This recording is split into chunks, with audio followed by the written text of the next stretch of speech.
Assalamualaikum warahmatullahi wabarakatuh. Ya, bertemu lagi dengan Ibu Ratna dalam pelajaran sejarah peminatan ya. Pada hari ini kita akan melanjutkan untuk materi Kerajaan Maritim Hindu-Buddha. Kalau kemarin kita belajar tentang Kerajaan Kutai dan Tarumanegara. Nah, sekarang kita akan belajar mengenai Kerajaan Sriwijaya, Singasari, dan Majapahit. Nah, tentunya mungkin kalian sebelumnya pernah mendengar tentang ketiga kerajaan ini. Nah, di mana ini adalah kerajaan-kerajaan yang besar di Indonesia pada saat itu. Bahkan di sini terutama Kerajaan Sriwijaya dikatakan sebagai kerajaan maritim yang terbesar. Oke, kita akan bahas satu-satu. Ya. Nah, yang pertama ini adalah Kerajaan Sriwijaya. Ini adalah peta wilayah kekuasaan dari Kerajaan Sriwijaya. Kalau kita lihat dari peta ini, wilayah dari Kerajaan Sriwijaya itu sampai Sumatera dan bahkan sampai Malaysia ya, gitu. Kalau sekarang ini Malaysia ya, sampai Semenanjung Malaya dan juga wilayah Jawa sebagian. Gitu. Nah, kalau kita lihat posisi dari Kerajaan Sriwijaya ini sangat strategis letaknya karena berbatasan dengan Selat Malaka. Nah, untuk pusat kerajaan sendiri di sini ada yang berpendapat terdapat di daerah Palembang ya. Untuk Kerajaan Sriwijaya, coba kita lihat ada beberapa informasi dari kerajaan ini. Yang pertama adalah Kerajaan Sriwijaya merupakan kerajaan Buddha yang terbesar di Indonesia pada saat itu. Nah, bahkan Kerajaan Sriwijaya ini merupakan tempat belajar agama Buddha terbesar yang di Asia Tenggara begitu ya. Jadi banyak yang belajar ke sini, tidak hanya dari wilayah Indonesia sendiri tapi juga dari luar negeri. Bahkan ada pendeta Cina ya, ini yang sempat datang singgah ya untuk belajar di sini di Kerajaan Sriwijaya yang bernama Itsing ya, gitu. Di sini mengabarkan menurut Itsing bahwa di Kerajaan Sriwijaya ini sudah ramai akan para pelajar yang belajar agama Buddha di Sriwijaya. Nah, selain itu Kerajaan Sriwijaya ini juga mencapai masa keemasan atau puncak kejayaannya itu masa pemerintahan Raja Bala Putra Dewa. Nah, bahkan di sini pada masa raja ini sempat menjalin kerjasama dengan kerajaan yang ada di India. Nah, jadi ada beberapa prasasti, ada dua prasasti yang ditemukan di luar negeri. Itu yang pertama adalah prasasti Nalanda, yang kedua adalah prasasti Ligor. Nah, prasasti Nalanda ini ditemukan di India. Isi dari prasasti tersebut mengatakan bahwa Raja Bala Putra Dewa ini mendirikan sebuah biara ya, atau sebuah biara di India berupa permohonan Raja Bala Putra Dewa ini kepada raja di India untuk mendirikan sebuah biara ya, atau sebuah asrama bagi para pelajar Sriwijaya yang sedang belajar di India. Nah, satu lagi adalah prasasti Ligor ini yang terletak di Semenanjung Malaya. Ligor ini sendiri merupakan suatu kota yang didirikan ya oleh Sriwijaya khususnya untuk mengawasi aktivitas ekonomi yang berada di jalur Selat Malaka. Nah, jadi memang Sriwijaya ini secara ekonomi itu bertumpu pada perdagangan ya, terutama yang berada di Selat Malaka, kemudian di Tanah Genting dan di Selat Sunda gitu. Jadi memang ramai akan perdagangan. Nah, kemudian untuk peninggalan budayanya, Kerajaan Sriwijaya ini juga banyak meninggalkan candi yang bercorak Buddha ya. Salah satunya adalah ada Candi Muara Takus. Nah, ini penjelasan dari Kerajaan Sriwijaya. Kemudian, Kerajaan Singasari ya. Kerajaan Singasari sendiri ini kerajaan yang berada di daerah Jawa ya, Jadi kerajaan ini juga tergolong kerajaan maritim ya, karena yang pertama adalah karena posisi dari kerajaan ini terletak di dua sungai besar ya, yaitu Sungai Bengawan Solo dan juga Sungai Brantas itu, sehingga di sini dimanfaatkan oleh kerajaan Singasari untuk aktivitas pertanian dan juga untuk lalu lintas perdagangan. Nah, ada satu yang menarik dari kerajaan Singasari ini. Yang pertama adalah dalam pergantian kekuasaan ini diwarnai oleh adanya perebutan kekuasaan gitu ya antara Ken Arok dan Tunggul Ametung gitu ya. Jadi memang di sini Singasari ini dalam pergantian kekuasaannya tuh ya ada perang saudara gitu ya antara keturunan Ken Arok dan Tunggul Ametung itu ya. Kemudian dari kondisi sosial, kehidupan sosialnya, nah di kerajaan Singasari ini ada stratifikasi sosial ya, atau ada pembagian sosial ya. Yang pertama itu terdiri dari kelas atas. Nah, kelas atas ini yang termasuk kelas atas adalah golongan bangsawan dan golongan raja. Kemudian yang kedua adalah golongan agamawan. Nah, golongan agamawan ini adalah golongan pendeta ya. Kemudian yang ketiga adalah kelas bawah. Nah, kelas bawah ini terdiri dari rakyat ya yang bermata pencaharian, ada yang sebagai petani, pedagang, kemudian pengrajin gitu ya. Jadi memang pada masa itu banyak juga masyarakat yang berprofesi sebagai pengrajin, terutama pengrajin alat-alat pembuatan alat-alat dari logam.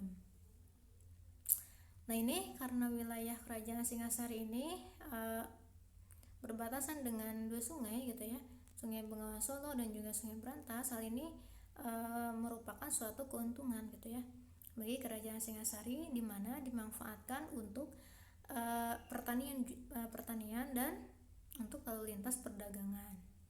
Nah, masa kemajuan dari kerajaan Singasari ini pada masa kerajaan Kertanegara. Nah, pada masa ini diadakan sebuah ekspedisi yang dinamakan Ekspedisi Pamalayu ya.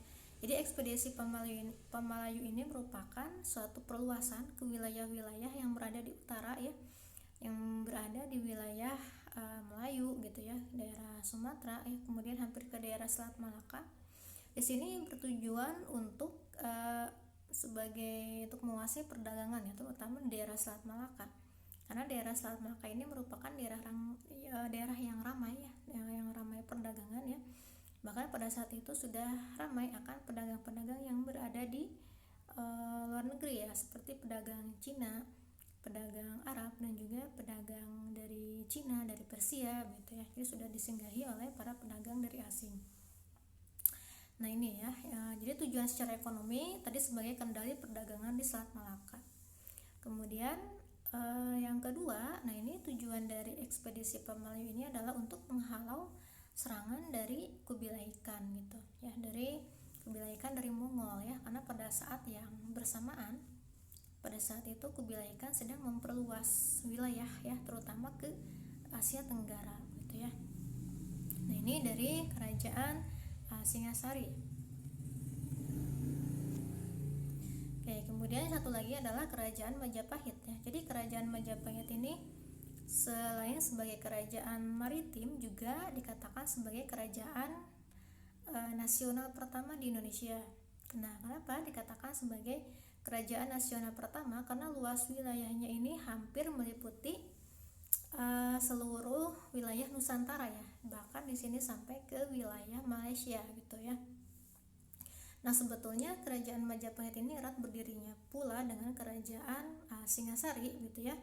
Jadi Majapahit ini adalah didirikan oleh seorang Raden Wijaya. Jadi Raden Wijaya ini merupakan menantu dari Raja Kertanegara. Tadi Raja Kertanegara adalah raja dari Singasari gitu. Nah, di sini kemudian Raden Wijaya itu berhasil mendirikan ya kerajaan Majapahit, kemudian menobatkan dirinya sebagai Raja Majapahit dengan gelar Sri Kertarajasa Jayawardana. Nah, ini peta wilayah dari kerajaan Majapahit ya. Tadi aktivitas perekonomiannya tentunya di sini sangat besar ya, memiliki potensi yang sangat besar untuk aktivitas perdagangan ya, lalu lintas aktivitas perdagangan. Selain itu juga di sini aktivitas ekonominya adalah aktivitas pertanian gitu ya. Nah, di sini untuk masa kejayaan dari kerajaan Majapahit itu diperintah pada masa Hayam Wuruk ya, pada masa Hayam Wuruk. Nah, di sini pada masa Hayam Wuruk ini ada seorang patih itu yang bernama Gajah Mada, yang kemudian ini berhasil mempersatukan wilayah Nusantara ya, berada di wilayah kekuasaan Majapahit gitu ya. Jadi Gajah Mada ini adalah seorang patih yang berhasil menyelamatkan itu raja sebelumnya ya, ada Raja Jayanegara gitu ya. Karena sebelum Hayam Wuruk ini kerajaan Majapahit itu sempat terjadi beberapa pemberontakan ya, kemudian berhasil dipadamkan oleh Gajah Mada, dan atas prestasinya ini kemudian diangkat menjadi Mahapatih gitu ya. Dan pada masa Hayam Wuruk inilah kemudian masa kejayaan dari kerajaan Majapahit ini ya, yang terkenal dengan cita-citanya yaitu Sumpah Palapa ya, yang bermakna bahwa tidak akan berhenti gitu ya, maksudnya tidak akan berhenti di sini sebelum dapat menaklukkan Nusantara ini ya, dari kerajaan Majapahit. Kemudian di sini kehidupan sosial budayanya juga ya, untuk kerajaan Majapahit ini masyarakatnya itu bersifat multikultural ya, atau bermacam-macam, karena memang di sini tadi sudah banyak disinggahi oleh para pedagang-pedagang asing yang berdagang di Indonesia dan kemudian menetap gitu ya, menetap di Indonesia dan juga membentuk pemukiman-pemukiman ya, atau perkampungan-perkampungan. Kemudian di sini berkembang pula karya sastra pada masa kerajaan Majapahit.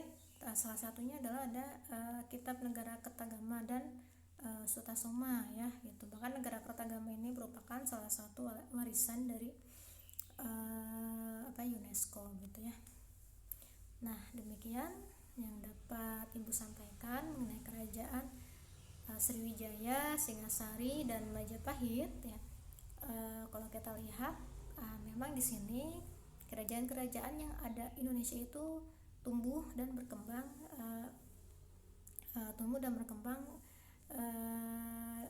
di pesisir ya gitu, sehingga di sini banyak berkembang perdagangan yang berada di laut gitu ya gitu. Dan maka di sini ramai akan pedagang-pedagang yang ada di luar negeri ya, seperti Cina, kemudian India, kemudian Arab gitu ya, sehingga di sini sudah mulai tumbuh ekspor impor ya. Ekspor impor dari luar negeri itu dikenal pedagang komoditas dagang itu seperti kain ya, kemudian juga sutra gitu ya. Kalau dari Indonesia sendiri pada saat itu komoditas dagangnya dikenal beras, kemudian juga emas ya gitu, sudah dikenal di luar negeri gitu. Bahkan nama Sriwijaya itu sudah dikenal sebagai dengan pulau emas gitu ya, sebagai pulau penghasil emas itu. Nah itu ya, jadi pada abad ke-7 ya, di mulai abad ke-7, abad ke-13 ini sebetulnya Indonesia sudah menjadi pusat perdagangan internasional, itu karena letaknya yang strategis. Pertama ya, yang letaknya strategis terutama di jalur pintu Selat Malaka. Nah, selain tadi untuk aktivitas ekonomi juga di sini ada akulturasi budaya ya gitu, akulturasi kebudayaan terutama dari para negara-negara asing yang datang ke Indonesia. Demikian yang dapat Ibu sampaikan. Sampai di sini. Assalamualaikum warahmatullahi wabarakatuh.